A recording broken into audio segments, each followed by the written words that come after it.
Centuries before England became England, before kings like Alfred the Great wrote their names into stone, there was another kingdom. A kingdom so powerful that its rivals feared to even whisper its name. A kingdom that ruled the heart of the island with iron ambition, and then vanished into the fog of memory. Most people today have never heard of it. But historians know. If Mercia had not risen, England as we know it might never have existed. Before we dive in, hit that like button, tell me in the comments where in the world you're watching from, and of course, subscribe for more forgotten history from your guy, Dude Historian. Our story begins in the early Middle Ages, a time most people imagine as dark, muddy, and violent. But beneath that chaos, something remarkable was happening. Britain was shattered. The Roman Empire had abandoned the island in the early 400s, leaving behind ruined roads, empty forts, and a population trying desperately to figure out who they were now. Into this vacuum came new people, Germanic tribes from across the North Sea. The Angles, the Saxons, the Jutes. They carved the island into small, scattered kingdoms. Some lasted for a generation. Some collapsed faster than they were created. But one kingdom, founded on the edge of the English Midlands, refused to remain small. Mercia, the land of the border people. The frontier kingdom. The kingdom carved between the old British tribes and the rising Anglo-Saxons. Situated in the very heart of the island, forests to the south, mountains to the west, rivers cutting through its centre, Mercia occupied what would later be known as the Midlands, Staffordshire, Derbyshire, Nottinghamshire, Leicestershire, Shropshire, and beyond. But Mercia was not born powerful. It was born hungry. And hungry kingdoms, my friends, they do not grow quietly. The earliest rulers of Mercia were shadowy figures, names preserved in half myth, half memory. But the first true architect of Mercian power was a man named Penda. Penda was not a gentle king. He was a warlord, fierce, ambitious, and unapologetically pagan at a time when most Anglo-Saxon kingdoms were rushing to convert to Christianity. While others were kneeling before priests, Penda was forging alliances, marching armies, and crushing opponents. He defeated Northumbria, the northern powerhouse, not once but multiple times. He humiliated Wessex, the kingdom that would one day produce King Alfred. And he kept Mercia fiercely independent in an age where every king claimed divine right. But here's what made Penda truly remarkable. He didn't fight simply to survive. He fought to dominate. To take Mercia from a muddy frontier society and turn it into the heart of a political machine. Under Penda, Mercia swallowed its neighbours. Middle Anglia, the Hwicks, the Magan seat, the Lindsey territory. Piece by piece, Mercia became a patchwork of absorbed cultures, each one adding depth to its political strength. And with every victory, Mercia's reputation grew. The kingdom in the middle. The kingdom that no one could conquer. But Penda's story ends in fire. At the Battle of Winwade in 655, he died fighting Northumbria, and the island held its breath, waiting for Mercia to crumble. But Mercia was not a kingdom built on one man. It was a kingdom built on momentum. And momentum, once rolling, does not stop. After Penda's death, Mercia had moments of instability, but kingdoms that rise rarely fall immediately. Then came Æthelflæd, and later, Offa, the greatest king Mercia ever produced. If Penda was the warrior, Offa was the architect. Under Offa's rule, beginning in the late 8th century, Mercia became the dominant force in England. Not one of the great kingdoms, the Great Kingdom. People forget that before Wessex and Alfred the Great united England, Mercia had already done it in everything but name. Economically, militarily, culturally, Offa commanded alliances. He dictated trade. He minted coins so beautiful and advanced they inspired imitations across Europe. He corresponded with Charlemagne, the most powerful ruler in Western Europe.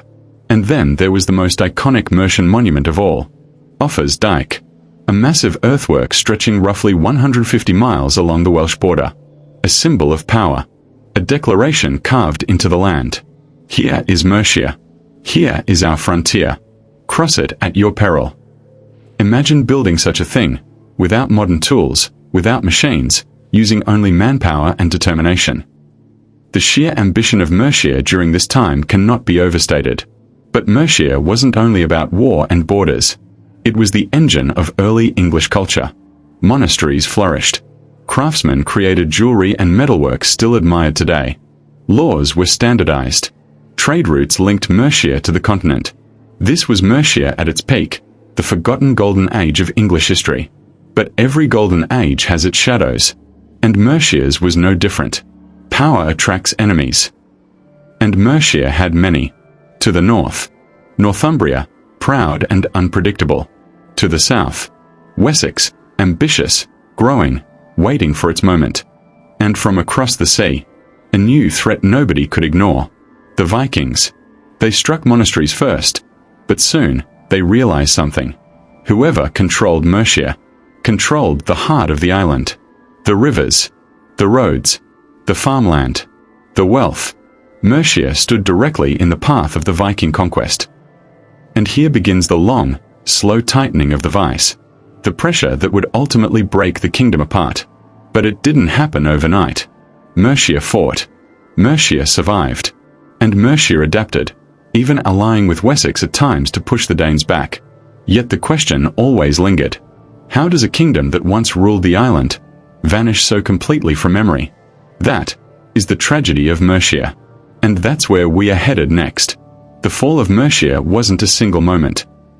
It wasn't one battle, one king, or one disaster. Mercia didn't collapse like a building. It unraveled like a tapestry, thread by thread, pulled slowly apart until nothing recognizable remained. After the glory days of Offa, Mercia entered a period of instability. Offa's son ruled briefly, then died. Successors came and went, some strong, some forgettable. But the deeper problem wasn't kingship. It was geography. Mercia's greatest strength, being at the center of the island, became its greatest weakness. The Vikings did not need to conquer Mercia directly. They only needed to take the surrounding kingdoms.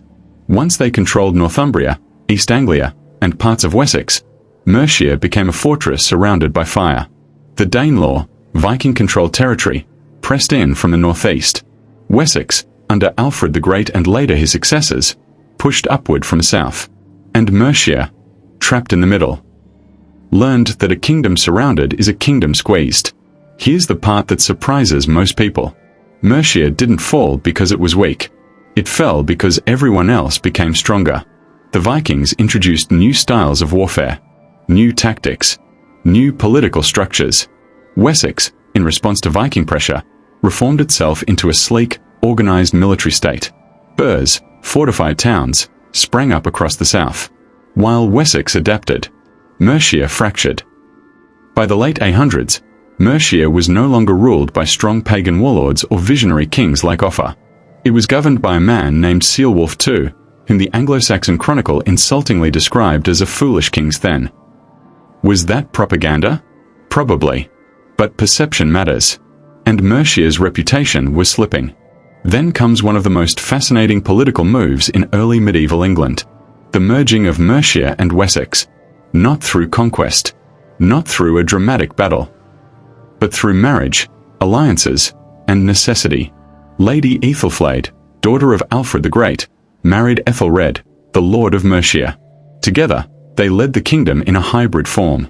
Mercia was still Mercia, but its destiny was now intertwined with Wessex. When Æthelred died, something extraordinary happened. Æthelflæd became ruler of Mercia, a woman leading an Anglo-Saxon kingdom, at a time when that was almost unthinkable. Her people called her the Lady of the Mercians. And she was no symbolic ruler. She recaptured towns from the Vikings. She fortified the kingdom. She expanded influence into the Midlands and Wales. For a moment, a brief, shining moment, Mercia seemed ready to rise again. But when Æthelflæd died in 918, her daughter tried to take the throne. Wessex didn't allow it. King Edward the Elder, son of Alfred, absorbed Mercia completely. No war, no revolt, no dramatic end. Just dissolution. Mercia ceased to exist as an independent kingdom. The land remained. The people remained. But the crown, the title, the identity, gone.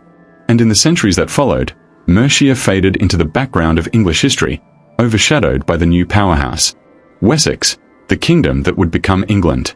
Here is the real mystery. How does a kingdom that once ruled the island become a historical footnote?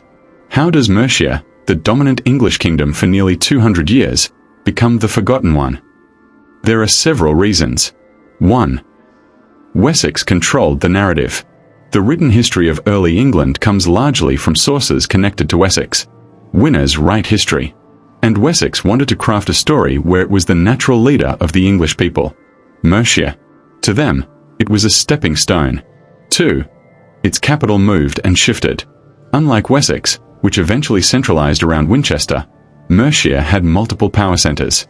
Tamworth, Lichfield, Repton, Gloucester. When a kingdom doesn't have one iconic heart, it's easier for the memory to scatter. 3. Its greatest monuments were not stone, but earth. Offa's Dyke is massive, but earthworks erode, flatten, and blend into landscapes.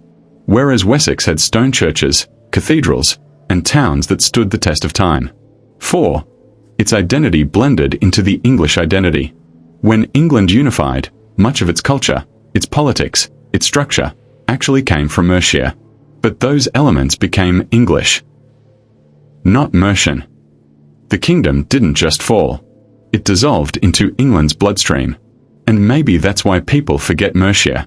Its legacy is everywhere, just invisible. Today, Mercia may not appear in school books the way Wessex or Northumbria does. But look closely, and the fingerprints of Mercia are all over modern England. 1. The Midlands, the old heart of Mercia, is still the industrial engine of Britain. Birmingham, Derby, Nottingham, Leicester. These cities sit on ancient Mercian soil. The productivity and economic power of the Midlands echoes the strength Mercia once held. 2. English political unity came from Mercian influence. Long before England was a nation, Mercia developed systems of governance and local authority that later became the English model. 3. The English language itself was shaped by Mercian dialects. Modern Standard English owes as much to Mercian roots as to Wessex ones. 4. The border with Wales still reflects Mercian power. Offa's Dyke, though eroded, still marks much of the Welsh-English frontier. 5. The idea of Middle England, culturally and geographically, comes directly from Mercia. It was the kingdom in the center. The kingdom between worlds. The kingdom that held the island together. And most importantly, 6. Mercia proves that history isn't written only by the victorious, sometimes it's written by the forgotten. A kingdom can rise, dominate, transform a region, and still vanish from collective memory. Which is why we tell these stories, to bring the forgotten back into the light. So if you enjoyed this deep dive, smash the like button, comment where in the world you're watching from, and subscribe for more hidden history from your guy, Dude Historian. Because as long as we remember Mercia, it never truly disappears.